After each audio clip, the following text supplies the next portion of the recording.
tous, j'espère que vous allez bien. Aujourd'hui on se retrouve pour l'essai de cette Audi e-tron GT. C'est une toute nouvelle voiture pour Audi et c'est, on va dire, la deuxième voiture du segment e-tron. Après les SUV e-tron et e-tron Sportback, Audi dévoile cette année l'Audi e-tron GT. Elle avait été présentée sous forme de concept au salon de Los Angeles en 2018 et la voici de série, la version de série qui est à 100% identique au concept, si ce n'est qu'ils ont quand même rajouté des poignées de porte et des rétros. À part ça, la voiture c'est la même que le concept. Donc qu'est-ce que c'est la e-tron GT? C'est un coupé 4 portes qui est destiné GT au grand tourisme, donc au voyage, et qui est 100% électrique étant donné qu'il fait partie de la gamme e-tron. Quand ils l'ont annoncé, je pensais que ça allait être la version coupé 4 portes du e-tron Sportback que j'avais essayé, dont la vidéo s'affiche ici. J'avais pas été conquis par cette voiture parce que c'est pas une voiture qui répond à des besoins que j'ai. Elle répond à des besoins peut-être de pères de famille, urbains, qui ont un petit peu d'argent, etc. J'étais pas tombé amoureux parce qu'il y avait plusieurs problèmes. Il y avait le problème de l'électrique, il y avait le gabarit de la voiture, elle était très imposante, et les performances en fait qui n'étaient pas du tout en rapport avec le prix, ni à mettre en face de la concurrence Tesla pour ne pas la citer. Là je me suis dit, ils font une version coupé 4 portes de cette e-tron Sportback, bon ok, et en fait pas du tout, ce n'est pas du tout la même plateforme. Ici cette voiture partage sa plateforme avec la Porsche Taycan. Porsche appartient au groupe Volkswagen comme Audi, et pour des besoins de réduction de coûts, ils partagent certaines choses dont la plateforme,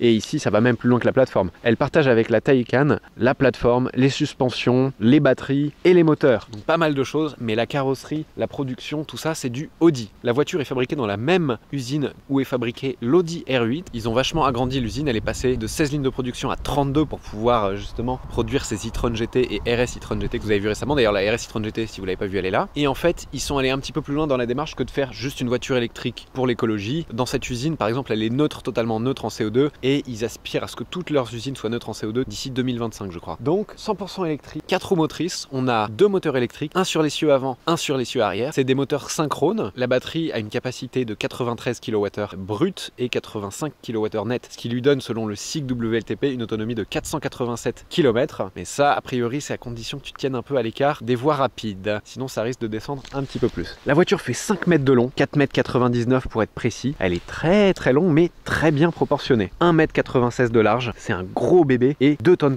La RS e-tron GT est plus lourde que la e-tron GT, ce qui est un peu paradoxal. On pourrait se dire la RS, c'est une version sport, donc plus légère, mais en fait non, parce qu'elle a un différentiel arrière différent, et de série les freins tungstène, donc c'est des freins acier avec une pellicule de tungstène qui sont freinés par des étriers à 10 pistons à l'avant, et donc ça alourdit la voiture. On a une ligne, une super GT, 4 portes, c'est pas une 5 portes comme la RS7 ou la A7 qui a un haillon. Ici on a une malle de coffre, vraiment les proportions sont sublimes. On a cette ligne qui part du phare, en fait du coin du phare avant, ici, qui remonte sur l'aile, qui disparaît et qui réapparaît sur la portière arrière pour faire tout le tour. Cette ligne est vraiment sublime. On a de l'aéro active sur la voiture, on a un aileron qui s'ouvre sur 3 positions en fonction de la vitesse, et à l'avant on a des petites flaps dans la calandre à l'avant qui vont s'ouvrir selon les besoins de refroidissement de la voiture. Tout ça dans un but toujours d'avoir le moins de traînée aérodynamique possible pour avoir une meilleure pénétration dans l'air, un meilleur CX et donc moins de consommation d'énergie. CX de la voiture 0,24, c'est très bien. Regardez cette ligne à l'arrière. L'arrière qu'ils lui ont fait, il est imposant. Ses hanches sont incroyables, je trouve. Les phares sont magnifiques et le diffuseur à l'arrière. Donc il y a un vrai diffuseur cette fois-ci qui fonctionne étroitement en lien avec le fond plat de la voiture. Tout ça toujours pour avoir une meilleure aéro. Donc l'e-tron GT, la voiture fait 476 chevaux, 630 Nm de couple, 640 en mode boost. Donc le mode boost, c'est un mode qui est disponible seulement pendant 2 secondes 5, qui permet de faire des launch control, des grosses accélérations. Elle va jusqu'à 245 km/h. À l'avant, le moteur électrique, il a une vitesse, et le moteur électrique à l'arrière a 2 vitesses. Et la première vitesse sera utilisé uniquement pour les fortes accélérations depuis le départ arrêté, donc qui permettent de faire des accélérations tout simplement plus fortes et des meilleurs chronos au launch control. Et la deuxième, qui fait tourner le moteur un petit peu moins vite, permet de réduire la consommation d'électricité. De série, les freins à l'avant, c'est des freins acier de 360 mm avec des étriers à 6 pistons. Ici, on a les freins en option carbure de tungstène, donc 415 mm avec des étriers à 10 pistons, et on peut avoir les carbones céramiques de 420 mm étriers à 10 pistons. Donc les carbures de tungstène, comme je vous l'ai dit, c'est des aciers un peu plus grands avec une pellicule de carbure de tungstène qui permet de freiner quasiment aussi bien que des carbones céramiques, mais t'as pas l'allègement des carbones céramiques. On a sur l'e-tron GT des jantes de 20 et 21 pouces. Là on a les 21 pouces en option, avec les pales aérodynamiques des jantes qui réduisent les tourbillons d'air au niveau du passage de roue et qui créent un meilleur flux d'air sur le long de la voiture. D'ailleurs le flux d'air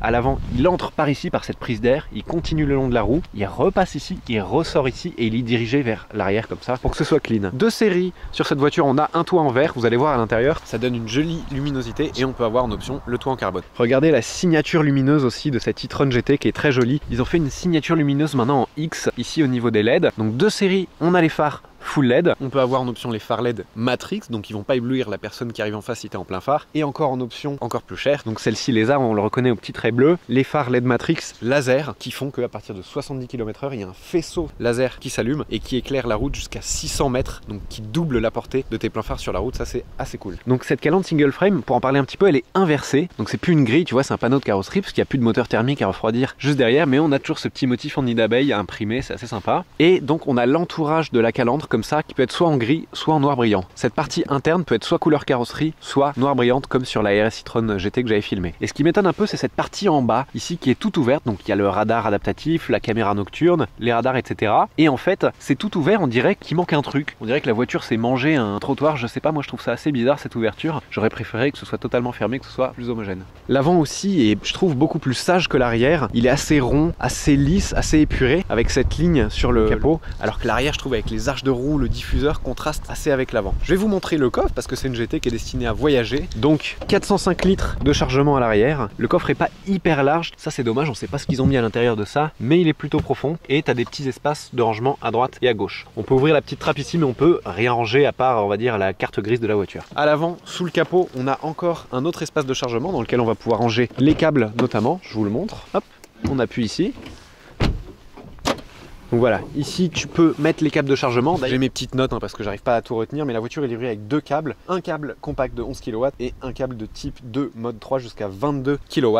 Donc en fait on a deux prises de recharge sur la voiture, une à gauche et une à droite, enfin une à gauche et une à droite si on se place d'ici. Ici pour les prises de type courant continu, donc réseau Ionity, etc. Ici les petites prises normales de courant alternatif. Mais ici c'est pas mal quand même, si t'as pas les câbles, tu peux mettre une petite valise cabine. Petit détail amusant, elle partage la plateforme avec la Taycan et ici ça doit être le triangle, non pas le triangle de signalisation, je sais pas ce que c'est, mais il y a le logo Porsche. Donc ça, ils ont pas fait Audi, ils ont dit bon, Porsche c'est très bien, on va le laisser comme ça. Hop.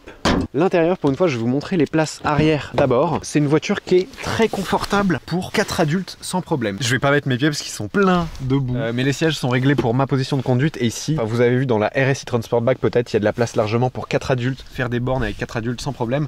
Le cinquième, ce sera en plus. Et il sera ici sur la place. Mais on peut mettre 5 personnes dedans sans problème. On est sur une voiture, prix de base 101 500 €. Ensuite, avec les options, il va falloir ajouter 20-30 000 € je pense. Mais tu n'auras pas de malus et la carte grise, elle sera quasiment gratuite a priori. Bon, vous avez vu, il n'y a pas de clip pour écouter la sonorité du moteur parce qu'il n'y en a pas. Mais est-ce qu'il n'y en a pas?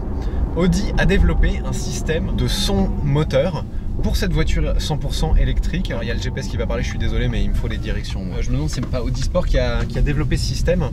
En fait, qui est un système qui marche avec une sonorité plus forte que ce qui est recommandé par les normes AVAS. C'est les normes qui font que les voitures électriques doivent produire une sonorité pour être entendues par les piétons, en fait, ou les cyclistes, etc. Parce que sinon c'est dangereux, on les entend pas arriver. Mais donc elle produit un son. Là je suis en mode confort. Donc je vous ai pas parlé des suspensions à l'extérieur, mais on a des suspensions à 3 chambres pneumatiques qui permettent de régler notamment la hauteur de la voiture. Donc on a 42 mm de marge d'évolution verticalement, et là je vais mettre tout de suite le mode dynamique. En fait elle est très confortable en mode confort. Allez, on met le mode dynamique, la voiture descend un petit peu, les suspensions se raffermissent et surtout on a toute la puissance disponible sous le pied droit. Et cette fois, contrairement à l'e-tron Sportback, ça y est, on a de la puissance. Là, on a du couple surtout. En fait, quand on accélère, ça décolle. Là, même en sortie de virage. Et l'e-tron Sportback, bon, c'est pas une voiture qui est faite pour aller très vite. Tout de suite, dès que tu conduis dans l'e-tron Sportback, tu te rends compte du poids colossal de la voiture. 2,6 tonnes si ma mémoire est bonne. Celle-ci est à 2,3 tonnes. On a quand même 300 kg en moins. Et les batteries sont dans le plancher. Ce qui fait que le centre de gravité est très bas. Il est même plus bas que sur une Audi R8 en fait. 1,96 m de large la voiture, ça passe pas inaperçu. 5 mètres de long, donc c'est très long, hein. Va falloir faire attention au gabarit. Et les roues arrière directrices, donc la direction intégrale en fait, c'est une option. Elle n'est pas de série, mais ça va être une option indispensable pour pouvoir manœuvrer dans des espaces étroits cette immense voiture. Ces roues arrière directrices, elles peuvent pivoter jusqu'à 2,5 degrés dans le sens inverse des roues avant à basse vitesse et dans le même sens à haute vitesse pour augmenter la stabilité. Mais 2,5 degrés c'est pas énorme, hein. Je crois que la RS7 faisait 4 degrés et une classe S par exemple elle fait jusqu'à 10 degrés. Donc on a une voiture électrique qui n'a pas de vitesse, de boîte de vitesse à proprement parler, mais on a quand même des palettes ici. Et les palettes, elles servent pas à changer les rapports, mais à changer la quantité de régénération d'énergie, donc de frein moteur, que tu peux avoir. En mode normal, si tu relâches les gaz, la voiture va rouler en roue libre. Et si tu appuies une fois, tu as niveau 1 de frein moteur et 2 fois niveau 2 de frein moteur. Mais on est loin, je trouve, du niveau de frein moteur d'une Tesla, par exemple. Bon, je résiste pas, on va tenter, dès que la route sera dégagée, un petit 0 à 80. 0 à 100 annoncé en 4 secondes, une sur cette voiture, c'est quand même pas mal. Allez, on teste ça. Pied sur le frein, pied sur l'accélérateur.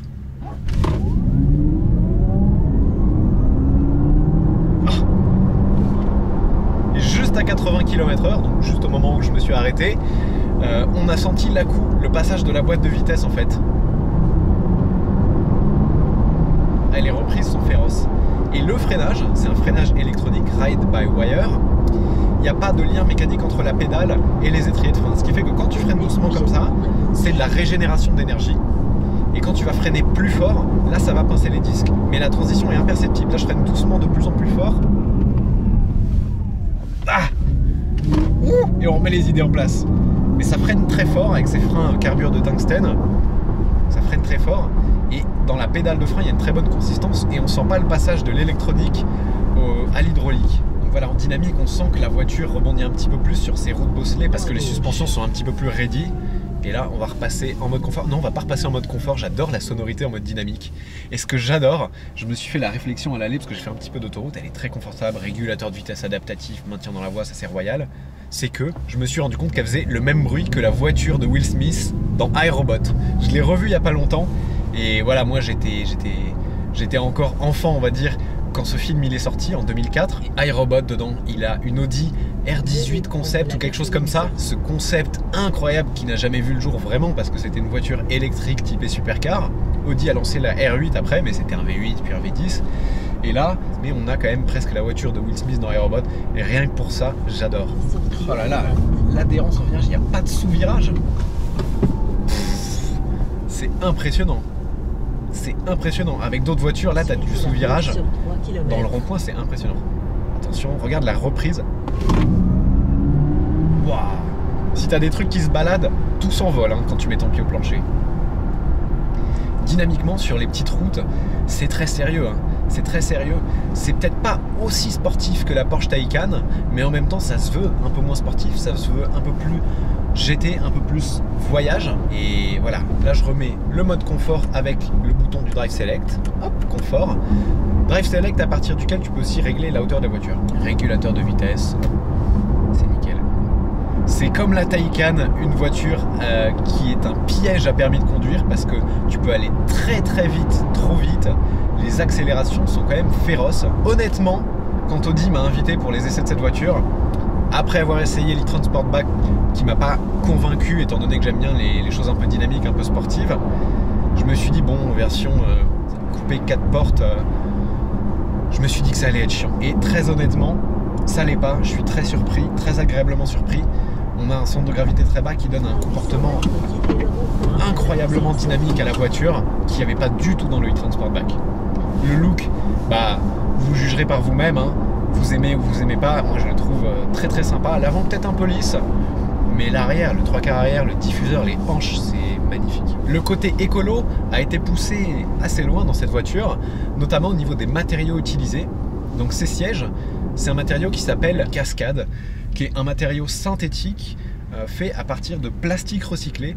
Et les sièges, c'est des bouteilles d'eau recyclées. Pour faire un siège comme ça, il faut 119 bouteilles d'eau. Les tapis de sol sont faits en filets de pêche recyclés. Je ne sais pas combien de filets de pêche il faut, désolé, pour faire un tapis de sol. Et ici, c'est pas de l'Alcantara, c'est un matériau qu'ils ont appelé Dynamica, qui est aussi fait à partir de plastique recyclé. Mais ça a vraiment l'aspect et le toucher d'Alcantara. L'Alcantara, c'est pas de la vraie peau, l'Alcantara c'est du synthétique aussi, mais là c'est une sorte d'Alcantara, on va dire. Si tu veux, tu peux quand même opter pour un intérieur tout cuir qui te sera facturé en option. On a un petit dessus de compteur en Dynamica, pareil pour le volant. Bon, c'est comme de l'Alcantara, vous avez compris. Ici, du simili-cuir en plastique avec des petites surpiqûres, c'est assez joli. Et la voiture est bien insonorisée, tu vois. Sur des voies rapides, des autoroutes à 130 km/h, t'as quasiment pas de bruit de roulement. Ce que je reproche souvent aux voitures électriques, c'est ça, c'est que c'est bien isolé du vent, mais pas du bruit de roulement. Là on n'a pas de bruit de roulement alors qu'on a quand même des gros pneus et très peu de bruit de vent. On a un pare-brise double vitrage et en option les 4 vitres passagers aussi en double vitrage. Donc pour la philosophie GT électrique silencieuse, c'est bien et c'est vraiment silencieux. La finition c'est très joli, on a du noir brillant, on a du bois, console centrale qui est assez simple. J'aime pas ce petit bouton de contrôle de volume qui vient du groupe Volkswagen, ça fait vraiment tâche je trouve. Et les contrôles de clim, je l'avais dit sur RS e-tron GT, je comprends pas comment ça a pu être accepté quelque chose de pareil. C'est vraiment les boutons de clim d'il y a 10 ans sur les Audi, c'était pas moins bien. Là ils ont fait un retour en arrière sur ces boutons. Alors je leur ai demandé, hein, ils m'ont dit c'est que c'est une voiture qui a un tempérament un peu plus sportif et du coup on voulait pas 2 écrans mais un petit peu un bouton pour chaque fonction. Apparemment ça correspond plus à une philosophie sportive. Moi je trouve que ça fait juste un peu retour en arrière, retour de 10 ans en arrière sur les contrôles de clim avec des gros boutons noirs et un écran noir et blanc.